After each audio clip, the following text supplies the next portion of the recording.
দলগুলোর কাছে পাঠানো হলো জুলাই সনদ, স্বাক্ষর শুক্রবার। রাজনৈতিক দলগুলোর কাছে জুলাই জাতীয় সনদ 2025 এর চূড়ান্ত ভাষ্য পাঠিয়েছে জাতীয় ঐকমত্য কমিশন। মঙ্গলবার রাতে কমিশনের পক্ষ থেকে দলগুলোর কাছে সনদের সবশেষ ভাষ্য পাঠানো হয়।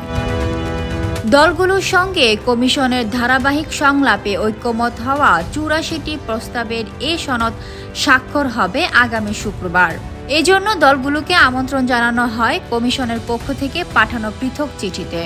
এ বিষয়ে জানতে চাইলে কমিশনের সহসভাপতি অধ্যাপক আলী রিয়াজ বলেন, সবগুলো দলের কাছে জুলাই জাতীয় সনদের চূড়ান্ত ভাষ্য পাঠানো হয়েছে। আগামী শুক্রবার প্রধান উপদেষ্টা ডক্টর মোহাম্মদ ইউনূসের নেতৃত্বে সনদ স্বাক্ষর অনুষ্ঠান হবে।